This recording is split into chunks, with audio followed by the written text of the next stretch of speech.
राजस्थान के सीकर के पिपराली में मारे गए कुख्यात गैंगस्टर राजू टेहट की हत्या के बाद अब वहां पर कई गैंग एक्टिव हो रही हैं और उस पूरे इलाके में अपनी दहशत फैलाने की कोशिश भी कर रही हैं।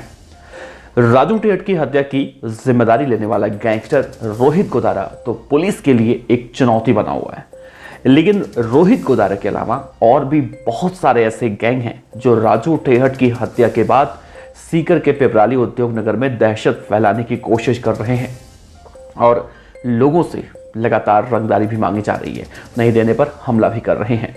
में बीते शाम राजस्थान के सीकर जिले के उद्योग नगर की पुलिस ने वसूली नहीं देने पर जानलेवा हमला करने के मामले में 2 आरोपियों को गिरफ्तार किया।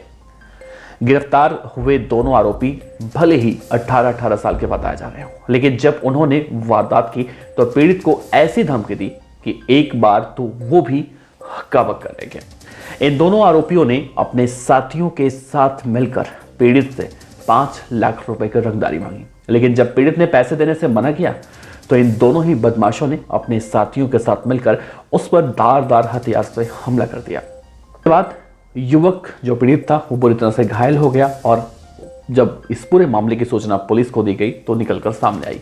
दरअसल ये घटना 12 जनवरी की थी, जब पिपरौली रोड पर CLC कोचिंग के पास रहने वाला एक युवक जितेंद्र किसी डिपार्टमेंटल स्टोर पर जा रहा था।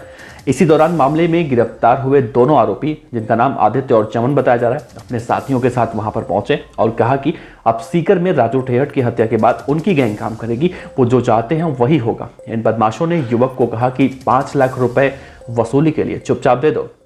इन युवक ने इन बदमाशों की बातों पर ज्यादा ध्यान नहीं दिया और वहां से चलता बना, जिसके बाद बदमाशों ने धारदार हथियार से युवक पर हमला बोलना शुरू कर दिया। युवक ने उन बदमाशों ने धमकी दी कि तेरा भी वही हाल करेंगे जो थोड़े दिन पहले CLC कोचिंग के सामने राजू टेहट का हुआ था। अब आप अंदाजा लगाइए।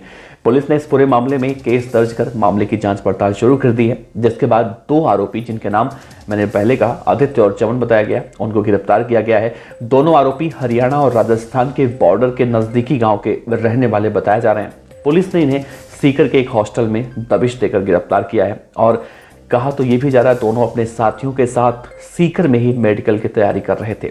ये आरोपी सीकर में दहशत फैलाने के लिए मारपीट जैसी घटनाएं भी लगातार करते आ रहे हैं। फिलहाल पुलिस को इन आरोपियों के पास से एक नकली पिस्टल भी बरामद हुई है। पुलिस इस मामले में इन्वेस्टिगेशन करने में जुटी हुई है, लेकिन जिस तरह से देखने को मिल रहा है कि राजू टेहट की हत्या के बाद राजस्थान के अंदर जिस तरह से वर्चस्व की लड़ाई को लेकर एक जंग चल रहा है और कई सारे ऐसे लोग भी बदमाशी की दुनिया में आ रहे हैं जो वहां पर पहुंचते हैं मेडिकल की तैयारी करने के लिए। जो 2 लड़के दोनों पकड़े गए हैं, सोचिए मेडिकल की तैयारी कर रहे थे। घर वाले तो ये सोच रहे होंगे कि भारी भरकम फीस देकर वो मेडिकल की तैयारी करवा रहे हैं, लेकिन उनके बेटे वहां जाकर जराइम की दुनिया में एंट्री मार रहे हैं और ये सब कुछ ऐसी जगह पर हो रहा है जहां पर खुद एक बहुत बड़े कुख्यात गैंगस्टर की हत्या हुई है। अब सोचिए इन बदमाशों के साथ या फिर ऐसे लोगों को किस तरह से पुनर्वास कराया जाना चाहिए कि ताकि ऐसे लोग इन्हें देखकर कम से कम दोबारा ऐसे करने की ना सोचें।